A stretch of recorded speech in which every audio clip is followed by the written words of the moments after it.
The cornerstones of the entrance are larger in size. These stones have been pre-selected for their shape, and they must be carved with precision, as they have more sides facing towards the exterior, and they must remain vertical, more or less 13. Nothing in between them. The door had to be as small as possible to retain heat better.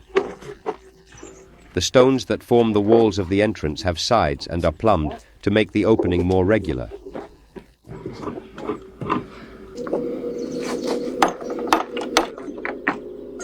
The base of the lintel indicates the level at which the roof closing should begin. At this height, the wall must be closed at the top.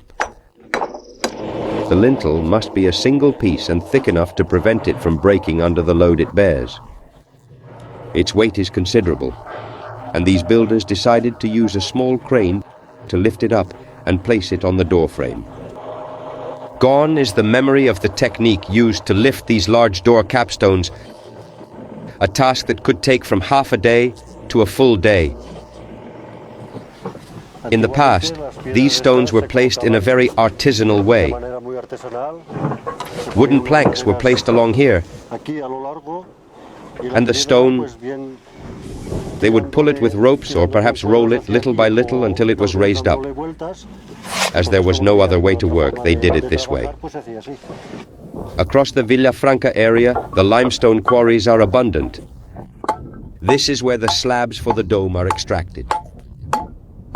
These large pieces must be between 4 and 6 centimeters thick and are separated by striking the vein with a pickaxe.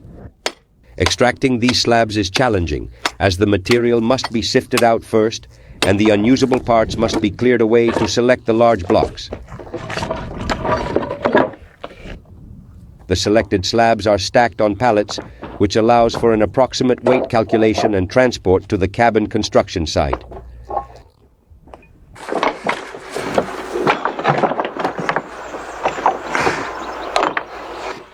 The dome construction is carried out using the ancient technique known as the layering approximation.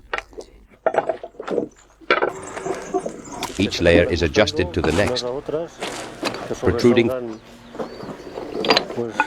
5 or 6 centimeters beyond the wall below, over the lower wall level. And so, the layers are placed all around gradually.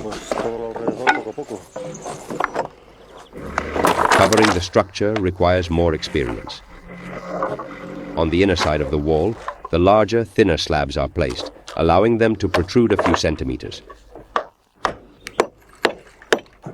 The placement and adjustment of the slabs on the wall must be precise, and the builders try to prevent the stones from moving. To achieve this, all gaps are filled with smaller stones. Now we add gravel here, as you can see. This gives the stone a better base, making it more level. And this way the slab stays firm. Eladio and Miguel Angel are in charge of placing the slabs, orienting them toward the interior of the structure and leaving them to protrude 4 to 6 centimeters over the lower row. Behind them, Tony ensures the work done by his companions. Due to the slabs serving as counterweights, the wall extends externally a few centimeters more than internally. This counterweight is essential, especially in the first rows, to prevent the slabs of the dome from collapsing under their weight. The technique for closing the dome with dry stone involves gradually bringing the rows of slabs closer to the center of the circumference, protruding each slab slightly over the one below. In this way, a series of concentric stone rings is formed that converge at the center of the building. The builders of this hut, larger than usual in the area, follow the same guidelines as their ancestors. Using only a hammer as their tool, they adjust the stones to fit together. Eladio continues placing slabs inside the false vault. These slabs must be large, so that the part resting on the wall has enough weight to remain stable. The portion of the slabs that hangs in the air narrows the opening by a few centimeters with each turn.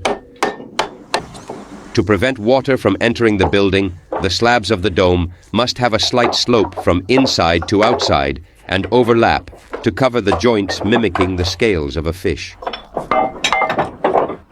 Each stone has its place in the structure and fits the space dictated by the artisan's expertise.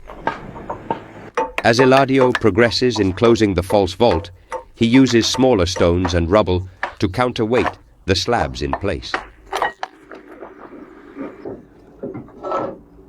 The days go by. These traditional builders have placed over 15 rows of slabs, and the opening's diameter has been significantly reduced by the dome's closure.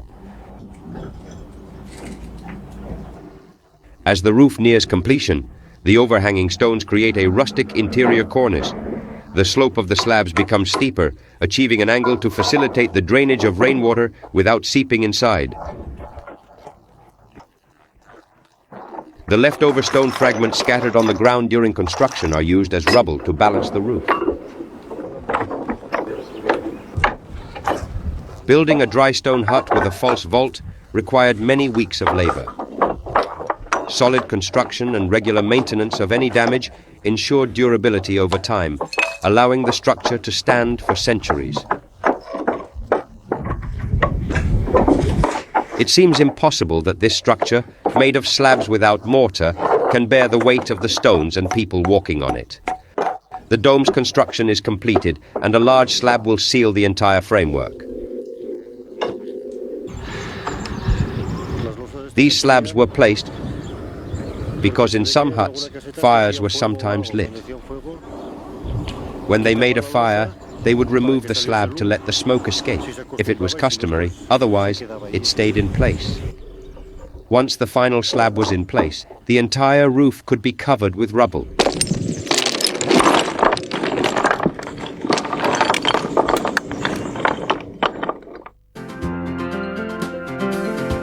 Mountain regions have changed their uses in just a few years. More and more, fields far from inhabited areas are abandoned or cultivated with products requiring minimal care, and herds remain near the villages. The old landscapes, no longer in use, are no longer maintained, and little by little, walls collapse from erosion.